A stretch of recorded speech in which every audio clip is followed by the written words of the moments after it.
Welcome back to An Anthropologist and a Cat Discuss Judith Butler. Today's episode is on Chapter 3, Sections 1 and 2 of Judith Butler of Chapter 3, Subversive Bodily Acts. So, let's go ahead and get started.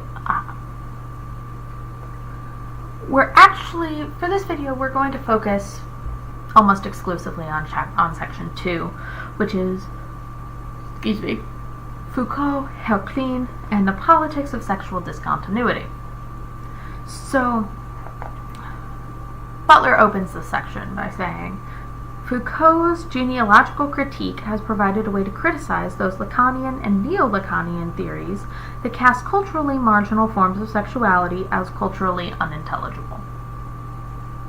So, the main section that we're introduced to here is how Foucault's providing an introduction to the English translation from a short story of Oscar Pianizza, who's German, but he sounds Italian, in which he questions whether the notion of a true sex is necessary. At first, this question appears to be continuous with the critical genealogy of the category of sex he offers toward the conclusion of the first volume of the History of Sexuality, which I have sitting on my bookshelf over here. Although he argues in the History of Sexuality that sexuality is coexistive with power, he fails to recognize the concrete relations of power that both construct and condemn Herclin's sexuality. So, with Herclin, Herclin is an intersex individual who wrote a journal, and Foucault ends up evaluating this, which we all have different feelings on this, but in the first volume of the History of Sexuality, Foucault argues that the univocal construct of sex, one is one sex and therefore is not the other, is A, produced in the service of the social regulation and control of sexuality, and B, conceals and artificially unifies a variety of disparate and unrelated sexual functions, and then C, postures within discourse as a cause, italicized,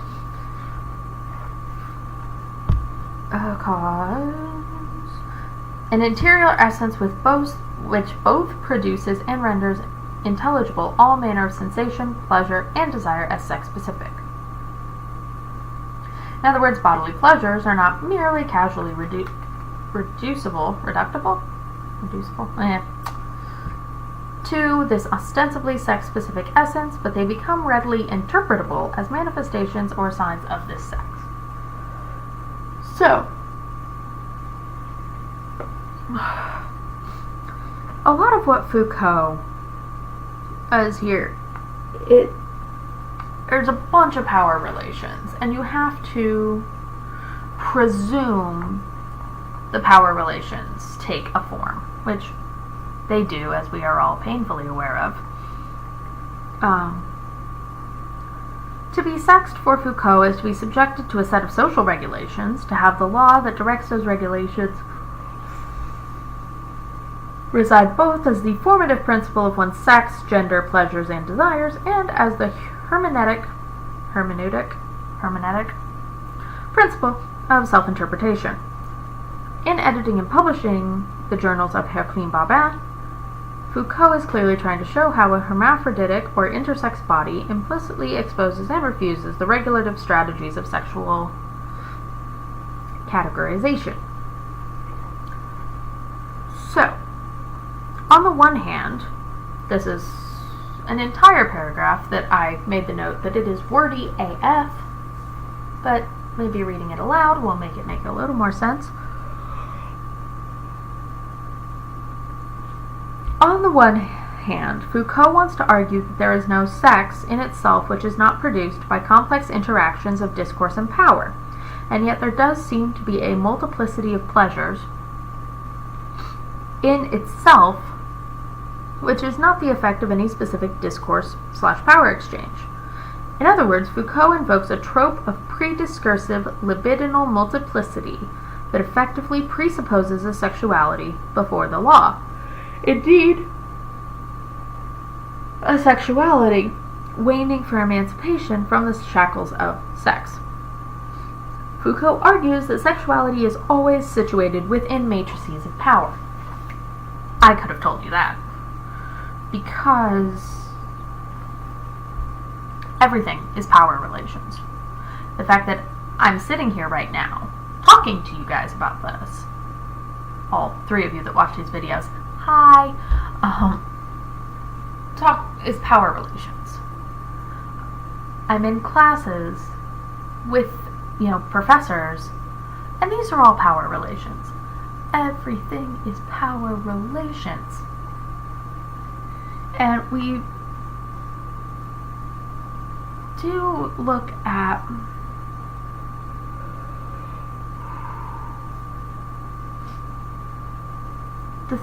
everything with Heraclin is, I'm not quite sure Foucault gets it. I really don't. Because he seems to romanticize that,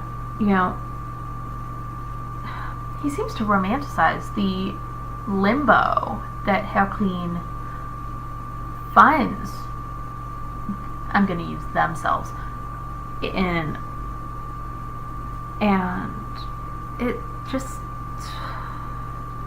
it doesn't sit right with me.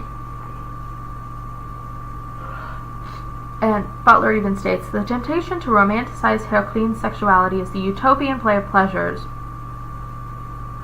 prior to the imposition and restrictions of sex surely ought to be refused. What social practices and conventions produce sexuality in this form? Which is most definitely something that has to be considered and, worked with.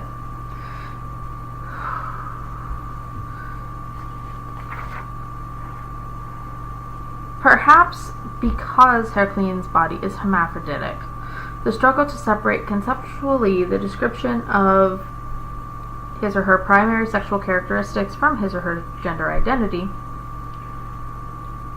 his or her sense of his or her own gender, which, by the way, is ever shifting and far from clear, and the directionality and objects of his or her desire is especially difficult.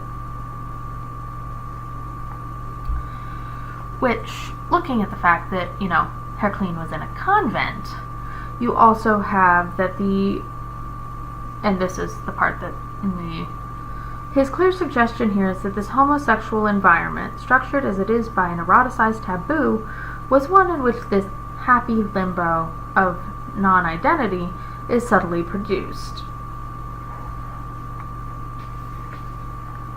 It's just,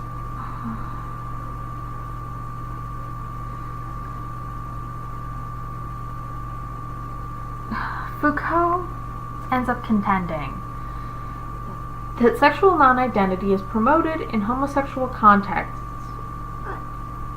at which he would seem to identify heterosexual contexts as precisely those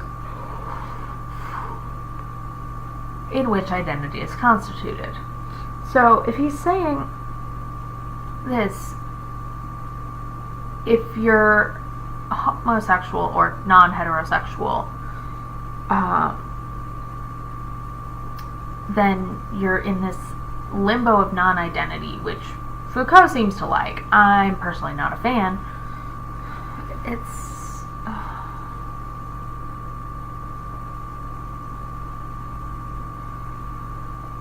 and Butler makes a good point that perhaps Heraclin and Foucault are parallel, not in any literal sense, but in their very contestation of the literal as such, especially as it applies to the categories of sex. Which that honestly makes quite a bit of sense, because you're going along this cool little path here. Here's Foucault, here's Hercule. Foucault's trying to understand Hercule, but is kind of missing it, so they're kind of just running in parallel, which works well for me, because my feelings about Foucault are complicated. So, okay. Within the History of Sexuality, Volume 1, Foucault appears to locate the quest for identity within the context of juridical forms of power that become fully articulate with the advent of the sexual sciences, including psychoanalysis towards the end of the 19th century. And then this section goes on to discuss Dr. David Page's research at MIT in '87, in which he made these findings about basically intersex individuals, used intersex individuals for this, and was like, cool, we've identified this gene that that can tell us the sex. Well, the secret to certain determination of sex. But you're working with this street. It's just no. This entire section gives me a lot of feelings, and it's like Anne Foster Sterling ends up making a criticism of this, that Page and his co-workers failed to mention in the Cell article, that the individuals from whom the gene samples were taken were far from unambiguous in their anatomical, there we go, and reproductive constitutions. So, the people who were studied were not only intersex, or they were also, let's see, 4 of them, both of the females, they were all sterile. They lacked the germ cells. And then, there was also some ambiguity regarding their, genitals and what their, I don't want to say actual sex is, because that's not cool. But although, and Butler finishes this up in the last 2 pages of this section, which are the last 2 pages that we're going to cover in this video, that although we may not immediately agree with the analysis that Foucault supplies, namely that the category of sex is constructed in the service of a system of regulatory and reproductive sexuality, it is interesting to note that Page designates the external genitalia, those anatomical parts essential to the symbolization of reproductive sexuality, as the unambiguous and a priori determinants of sex assignment. Which, once again, lots of feelings. Don't have enough time to cover in this video. The priority, however, would constitute only an appearance according to the theory of Monique Wittig. I'm assuming it's Wittig. If it's German pronunciation, I apologize. The category of sex belongs to a system of compulsory heterosexuality that clearly operates through a system of compulsory sexual reproduction.